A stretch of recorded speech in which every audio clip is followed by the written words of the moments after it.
La Ahí chica está. no. Sí. Entonces, después que Lacan en la clase 7 habla del banquete, ¿En qué página, Sí. Claudio? en la ¿Qué página página está? 106, En la, El- sí, al final de la 106. al final de la 106. ¿Quieren que lea yo? Dale. Dale. Dale. Freud nos dice que el análisis deja al hombre y a la mujer con las ganas, al uno en campo del complejo de castración y a la otra con la envidia de pene, ¿no? El penisnei. Pero esto no es un límite absoluto. Es el límite donde se detiene el análisis finito con Freud. En cuanto que este sigue todavía el paralelismo indefinidamente aproximado que caracteriza a la asíntota. Y aquí el principio del análisis que Freud llama Unendliche. No sé si lo dije bien. Unendliche. Unendliche. Unendliche. Unendliche. Indefinido, ilimitado y no finito. Asíntota es que tiende a cero y nunca toca, ¿no? Claro, la asíntota es una curva que se aproxima indefinidamente a otra, ¿no? Sin tocarla, pero cada vez un poquito más cerca. Esto hasta el infinito. Bueno, sigo. Si se instituye este límite es en la medida en que algo ha sido, no diría, no analizado, sino revelado de una forma únicamente parcial. Y yo puedo, por lo menos, plantearme la cuestión de saber cómo es analizable. No crean que en este punto aporto algo que deba... Párenme cuando les parezca. Yo Bueno, leo por lo menos un par de párrafos más. No crean que en este punto aporto algo que deba ser considerado completamente fuera de los límites de los esquemas ya trazados por nuestra experiencia. Para referirme ahora a trabajos recientes conocidos en el campo francés, un analista durante años, los que duró la composición de su libro, hizo que muy especialmente sus análisis de neurosis obsesiva giraran en torno a la envidia de pene. No pocas veces los he comentado con ustedes para criticarlo y para mostrar sus tropiezos con los que entonces estaba a nuestro alcance, que ahora formularé de una manera más precisa. Si se leen detalladamente sus observaciones, vemos que este autor cubre el campo que designo como el de la interpretación que debe hacerse de la función fálica en el nivel del otro, con mayúscula, con el fantasma de felación, referido especialmente al pene del analista. Indicación muy clara. El problema había sido correctamente advertido y déjenme decirles que no es por casualidad, quiero decir respecto a lo que estoy desarrollando ante ustedes, pero no es más que un rodeo y un rodeo insuficiente. Centrar un análisis en este fantasma no puede ser exhaustivo en relación con lo que está en juego, pues en realidad coincide con un fantasma simbólico del obsesivo. Sintomático. Un fantasma sintomático del obsesivo. Yo no sé, yo pararía ahí porque sobre todo él viene hablando del objeto, ¿no? En los párrafos anteriores. Y del objeto va a, digamos, a la relación del objeto con el falo, o sea, la castración, ¿no? La envidia de pene y el complejo de castración. Estamos hablando de la castración y del objeto. Y luego avanza en relación a este analista que centra el análisis en el fantasma. En el fantasma de felación, efectivamente, sí. El fantasma de la felación. Bueno, entonces ahí yo por lo menos tengo la duda esta, no sé qué entendieron ustedes. A ver, dale. Yo entiendo que está el objeto en relación al falo, ¿no? Por eso habla del complejo de castración y de la envidia, del pene. Ahora, en el análisis, ¿cómo poner en juego esto? La otra cosa es que el objeto está en relación al fantasma. Esto también es central. Sí, sí. Entonces, la parte que a mí se me empieza a hacer duda es cuando dice la función fálica en el nivel del otro con mayúscula, con el fantasma de felación, referido especialmente al pene del analista. Y después dice, indicación muy clara, el problema había sido correctamente advertido, y déjeme decirle que no es por casualidad, quiero decir respecto a lo que estoy desarrollando ante ustedes, pero no es más que un rodeo insuficiente. Centrar el análisis en este fantasma no puede ser exhaustivo en relación con lo que está en juego, pues en realidad coincide con un fantasma sintomático del obsesivo. Efectivamente. Bueno, para aclarar, no sé cuál es la dificultad con el párrafo. Para aclarar las cuestiones, me parece que, digamos, lo que acabas de leer, que efectivamente es la descripción, digamos, de un modo de conducir los análisis de acuerdo a una cierta concepción del falo. Bueno, vamos retomando, digamos, desde, digamos, una vez leído el párrafo, yendo retroactivamente, paso a paso, ¿no? Hasta poder definir cuál es el problema, digamos, con el que se enfrentan muchos analistas en este punto. Efectivamente, hay, lo que vos decís tiene que ver la relación del objeto con el falo, pero no es el falo como objeto, o sea, no es el falo imaginario, no es, digamos, la imagen del objeto, lo que se pone en juego acá, en esta crítica que hace Lacan. Dice, no se trata de leer la castración, ¿no? Y hacer una equiparación también con la envidia del pene por la vía imaginaria. Lo que está hablando digamos, de la función fálica respecto del otro es el falo simbólico. En todo caso, nunca podemos dejar de advertir, digamos, los efectos imaginarios. De hecho, la escena efectivamente se presenta bajo la advocación. Qué lindo me salió eso de la advocación, ¿no? Del falo, ¿no? O la advocación del pene, más aún, digamos, si ya nos centramos en la cuestión de la felatio. Pero ahí, digamos, la función que cumple el falo, además de la de organizar el fantasma en términos significantes, ¿no? Es la de efectivamente darle una cierta unidad cuyo efecto es la consistencia del fantasma. Digo, la consistencia sí ya nos hace entrar en el terreno de lo imaginario, pero no exclusivamente en la imagen de un objeto, ¿no? Sino en el despliegue de la escena fantasmática.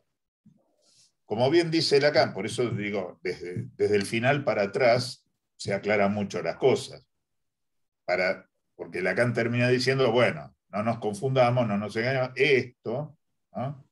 Es, digamos, llevar el análisis, digamos, alcanzar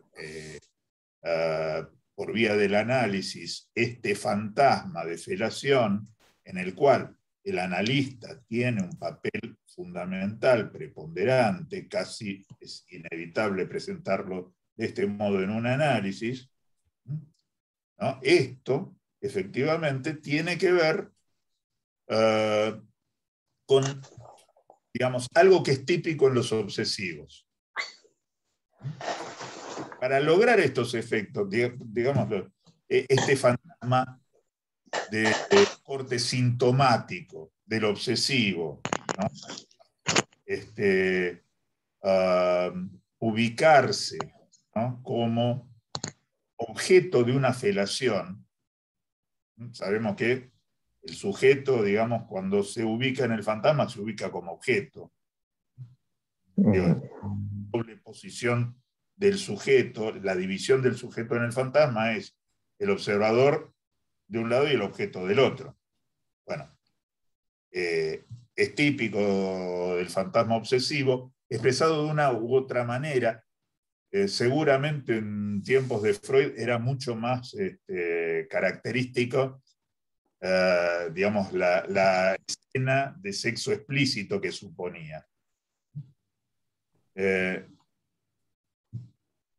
El hecho de que digamos, los análisis culminen, ¿no?, en el análisis de este fantasma, es un efecto, digamos, no tanto de algo que aparece sí con frecuencia, ¿no?, pero en el caso de los obsesivos, sino que es un efecto de la obsesivización de los análisis. O sea, inevitablemente van a poner en los lugares, digamos, típicos de la escena al analista y al analizado. ¿Se entiende esto? Digamos, para lograr ese efecto, digamos, no hay nada mejor que, digamos, transformar al paciente en un obsesivo. Es decir, tratarlo como tal. Es decir,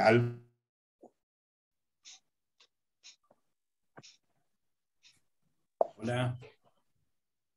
Bueno, parece que Houston tenemos un problema. ¿Tenés el teléfono de la NASA, Guillermo? ¿Qué lo parió?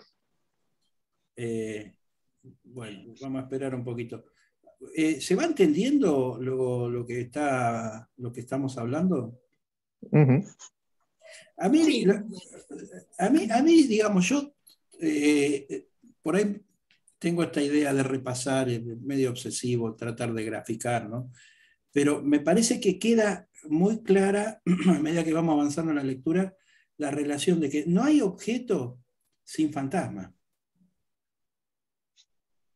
O sea, el objeto está teñido de toda la proyección fantasmática que hace el sujeto. Hola. Estamos de regreso. Estás muteado. Sí, ahí está. Ahí está. Sí, No, se cayó la conexión acá por un segundo. no, yo estaba como Sí. repasando para ver si estamos todos más o menos entendiendo y en la misma línea. Que a medida que vamos avanzando en la lectura, que queda cada vez más claro esta relación que no hay objeto si no hay fantasma, que el objeto está teñido con toda la proyección fantasmática. Por eso ya está hablando del objeto y está hablando del complejo de castración, Claro. y de la envidia de pene, o sea, los fantasmas en relación al falo. Claro. Yo diría aún más. No hay, digamos, lugar para el objeto que, digamos, no tenga su ubicación en el fantasma. Quiero decir, digamos, el objeto lo hay, sí, de todos modos. Incluso decía, aunque ese objeto no pueda ser construido como un objeto de intercambio, ¿digo? De todos modos, hay un objeto. El problema es que entramos en serios trastornos cuando efectivamente no se encuentran los límites de intercambiabilidad de los objetos. Es decir, efectivamente, el objeto tiene su lugar, el fantasma le da un lugar en el objeto para poder, digamos, establecer ese límite entre, digamos, aquello que entra en el lazo social, ¿no?, y aquello que está velado. Digo, esa es la función del fantasma. El fantasma establece ese límite. Por un lado vela lo real y por el otro lado lo sostiene. Permite que el sujeto, ¿no?, pueda establecer su distancia con los objetos porque, digamos, el objeto que lo constituye, ¿no?, que es indecible, ¿no?, está velado por digamos, por el propio telón del fantasma. Bueno, de ahí entonces... ¿Entiende acá hasta este punto? Quiero decir, no es que simplemente, digamos, el fantasma, ¿no? Construye un objeto, o que un objeto no existe si no está en el fantasma. No, que el fantasma lo que permite es sostener, ¿no?, a los objetos de la realidad, ¿no?, en relación al sujeto. O sea, permitir no la existencia cruda de esos objetos, ¿no?, sino, digamos, hacerlos surgir a la existencia así, ¿no?, pero porque aquello que lo sostiene, aquello que sostiene la relación del sujeto con estos objetos, queda velado, queda invisible para el sujeto, queda en un punto ciego. El problema es que cuando eso, ¿no?, se superpone, digamos, ese velo de algún modo tiende a descorrerse o el fantasma no llega a sostener esa relación, entonces ahí entramos en problemas y ahí, por ejemplo, surge la angustia. Esto sería que, perdón, una pregunta. Sí. Cuando se habla de la vacilación del fantasma, es esto. O sea, que uno tiene una relación, el sujeto tiene una relación con el objeto, que esa relación es fantasmática. Cuando eso se cae... Con los objetos. Cuando eso titubea, entonces ahí se transforma en angustia. Claro, ahí, digamos, sí surge como respuesta a la angustia, ¿no? Porque justamente ahí los objetos, aquellos que suponen, digamos, la escenografía de la vida cotidiana, empiezan a diluirse, ¿no?, en un objeto amenazador. Eso que en cierta situación extrema, vamos a ver, pues, Lacan cita, por ejemplo, a Maupassant. Es interesante eso, ¿no? Pues efectivamente, en ese sentido, la literatura y la vida de Maupassant están muy estrechamente ligadas. Cuando se diluyen los límites, cuando se borra, ¿no?, los espacios, un espacio empieza a confundir con el otro, y entonces, digamos, todo parece invadir al sujeto, y la única respuesta posible es la angustia. Una cuestión, digamos, cuando sí.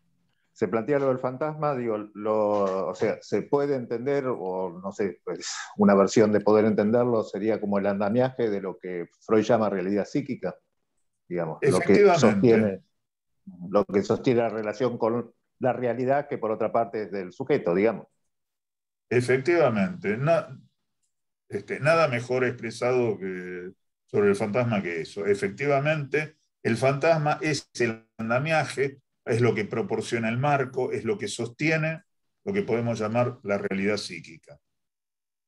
Otra vez, perdón.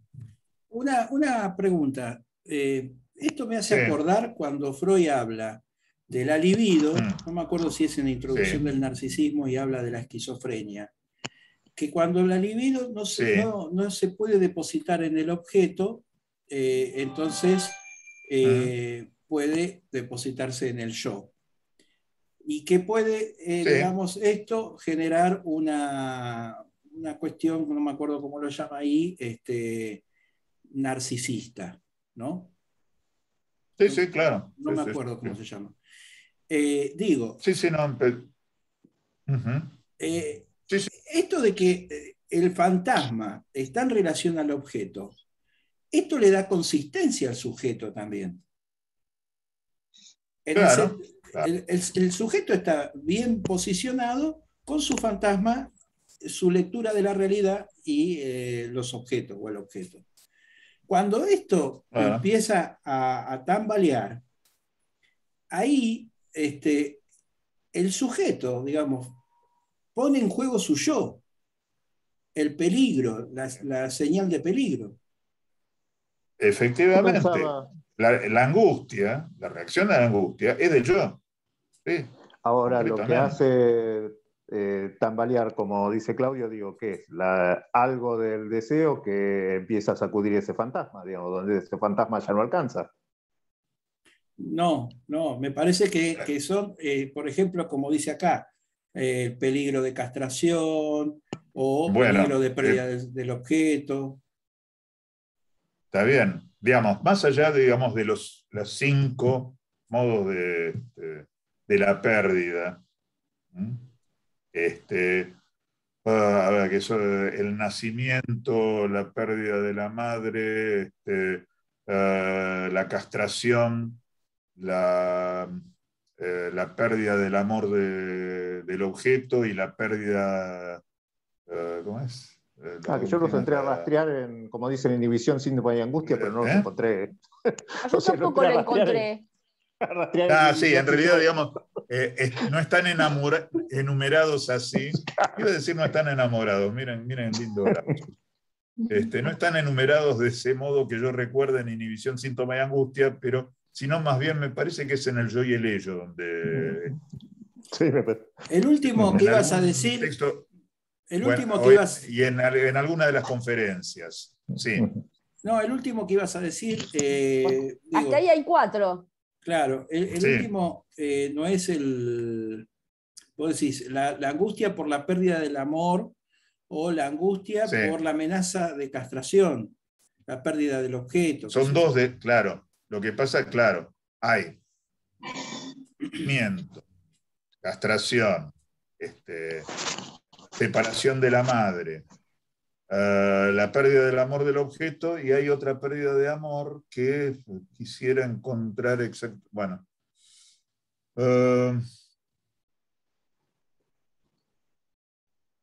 Que está relacionada a la pérdida del amor narcisista, la pérdida del amor de yo.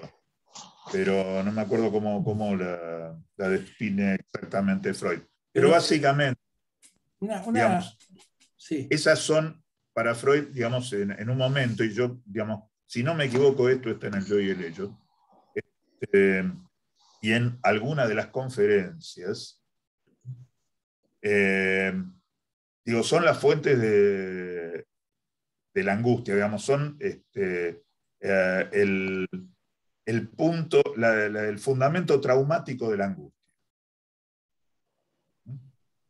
Pero efectivamente tienen que ver con eso, digamos, con que cualquier situación de inminencia, digamos, eso por un lado respondiendo a lo que vos planteabas, Claudio, ¿no? De inminencia, de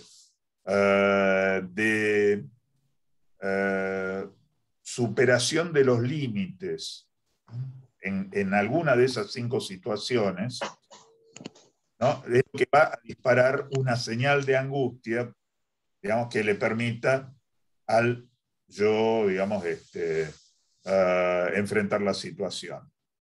Eso es la cuestión de la angustia señal. Ahora, en relación a lo que decía Guillermo, que no está, digamos, enfrentado con lo que planteabas vos, Claudio, es que efectivamente lo que dispara la angustia es, digamos, la aproximación, el punto, digamos, de menor distancia con el objeto causa del deseo. Quiero decir, la vacilación del fantasma establecida en términos de que lo que, digamos, produce el montante de angustia, ¿no? Es ese momento de esa, ¿cómo es? Digamos, esa inminencia del descorrimiento del velo. Digo, eso es que por otra parte Freud plantea en su momento, por ejemplo en el artículo del fetichismo, otro artículo que está muy relacionado con esto, ¿no? Que es la defensa fetichista. ¿La defensa? Fetichista, ¿no? Que supone la fijación del objeto en el momento, justamente en el momento previo al descorrimiento del velo. Entonces, el ejemplo de por qué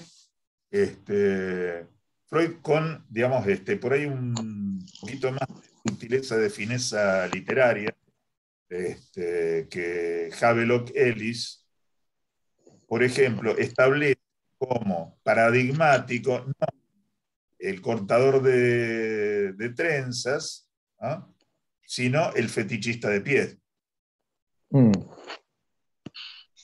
Digo, se trata de casos, en cualquiera de los casos, digamos, casos que son absolutamente claros y son perfectamente intercambiables. Pero, digamos, a los efectos de lo que Freud establece, ¿no?, como teoría, resulta mucho más gráfico y mucho más contundente plantear las cosas en términos del pie como objeto fetiche que la trenza. Aunque hay características, por ejemplo, que serían también, digamos, muy apropiadas para lo que Freud plantea, ¿no?, en el caso de las trenzas. Otro texto a este respecto que vale la pena leer y que es precioso, también tiene un gran humor, es el de La cabeza de Medusa. Es un texto además brevísimo, pero que remite a lo mismo. Quiero decir, gira alrededor de esta cuestión, ¿no?, la proliferación de penes, por ejemplo, el cabello.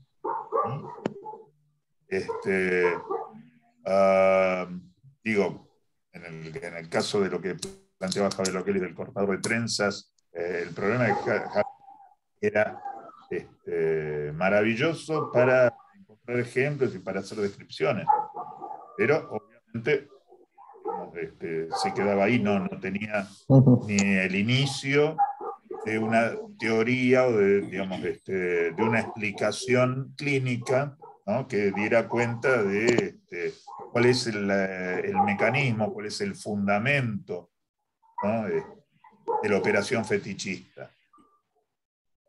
Interesante.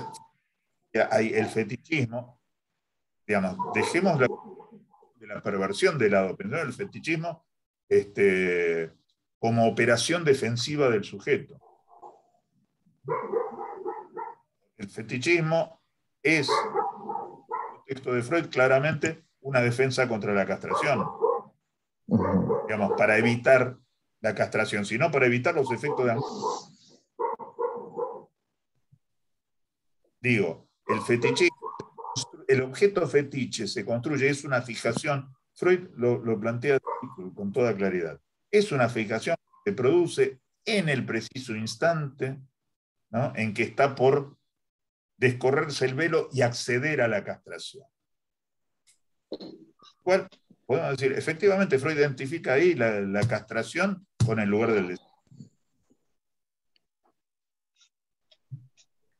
Fíjense, dice Freud, la mirada va subiendo por las piernas hasta un segundo antes de llegar a la falta de pene. No, digamos, no habla de llegar a la concha de su madre, por decirlo de un modo bastante aporteñado.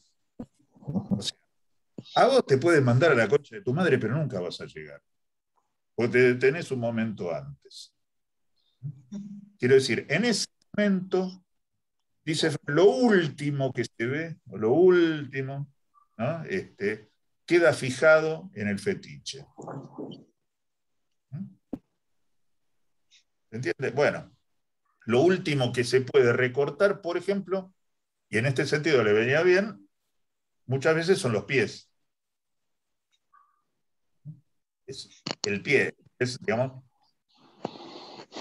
lo que define el camino, ¿no?, mientras la mirada se va desplazando, ¿no?, por las piernas, y no se olviden de la madre. No, pero estamos hablando de la época de la época de la reina Isabel, ¿no? O sea, el pie hoy en día, de tener la mirada en el pie sería... No, perdón, estamos en la época de la reina Isabel, en ese caso era la reina Victoria. Ah, claro, Victoria, perdón. Para no, tengo un problema con la... No confundirlo, porque la reina Isabel, si bien podía haber estado, claro, podía haber estado en esa época, pero sigue viva. Bueno, la época victoriana. Pero la cuestión es esto. llegar a la falta de pene, o sea, llegar a la, claro, a la yo concha. por eso, Bueno, a lo que voy es a lo siguiente. Para ver, sí. déjame rematar y en todo caso, quiero decir, independientemente de la modalidad epocal, ¿no?, que privilegia ciertos objetos para transformarlos en fetiches, ¿no? No se trata, digamos, de la modalidad, ¿no?, que adopta un sujeto u otro, ¿no?, para ubicar cuál es el punto en el que se detiene. Digamos, lo que importa ahí es el punto en el que se detiene, ¿no? Es lo que está detrás, justo detrás del velo. Cuanto más se acerca, más, digamos, se aproxima al lugar de la castración. Y cuanto más se aproxima al lugar de la castración, o sea, al objeto de su deseo, más está expuesto a la reacción de angustia. ¿Qué hace la observación fetichista en ese momento? Fija un objeto para obturar esa emergencia de angustia. Entonces, esto es la exclusividad del objeto fetiche. Digo que siempre, digamos, cuanto más se aproxima, fíjense, digamos, podemos decir que los perversos en ese sentido son bastante expertos, ¿no?, porque al menos tienen el suficiente coraje, por llamarlo de alguna manera, para aproximarse lo más posible, ¿no?, al objeto de su deseo, a lo que está causando. Digamos, esta valentía no es una característica de valor personal, ¿eh? No es una valentía, un coraje personal. Se ve forzado ahí, ¿no? Pero es como un viejo Koan Sen que decía, digamos, hay un perro frente a una olla de grasa hirviendo y por un lado el perro muerto de hambre no se puede apartar, pero por otro lado no se puede acercar demasiado porque se quema. Digo, el perverso es el que está más cerca de la olla, les aclaro. En ese sentido. Digo, no porque se pueda retirar, porque el perverso está cagado de hambre como cualquiera, pero el impulso, digamos, el hambre lo puede.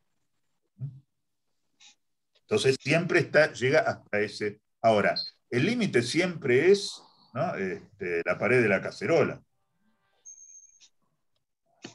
Digo, eso no se puede atravesar. Porque si efectivamente se atraviesa eso, el que queda cocinado es el perro. Entonces, ¿esto es lo que se va a llamar la voluntad de goce del perverso? exactamente, exactamente. La voluntad de goce es que, digamos, hay un punto que si bien, digamos, ese borde no puede ser atravesado, hay un punto en el que el perverso está dispuesto a, digamos, a hacer todo por atravesarlo. Digo, quiere, digamos, ahí hay una voluntad de goce explícita en el perverso. Ahora, ¿qué pasa? Nadie, digamos, ese perro, por seguir adelante con esta analogía, ese perro nunca podría degustar eso que para él es exquisito. Digo, no podría meter el hocico en la grasa, digamos, no podría gustar nada de eso, ¿no? Digo, esa es la posición también, digamos, del sujeto frente a la mantis en el apólogo de Lacan, ¿no? ¿Qué soy yo para el otro? Digamos, ¿qué hay detrás de esa mirada? Bueno, todo eso, digamos, tiene un límite. Ese límite es el fantasma. Por eso Lacan también dice que el fantasma es perverso. Y que en todo caso los neuróticos utilizan ese fantasma perverso para sus fines particulares. Acá, si volvemos a esto que planteaba Lacan de este analista, ¿no? En su relación con el fantasma obsesivo, efectivamente lo usaba para sus fines particulares, del mismo modo que el paciente seguramente se aprovecharía, digamos, de esta relación al fantasma. El punto Pablo, es que... perdóname, me gustaría... ya estamos... Queda menos de un minuto. Está justo el momento... Momento crucial. Sí, pero se puso bueno. Bueno, sí. Bueno, ¿qué prefieres? Dejamos aquí, la cuestión sería redondear. Nos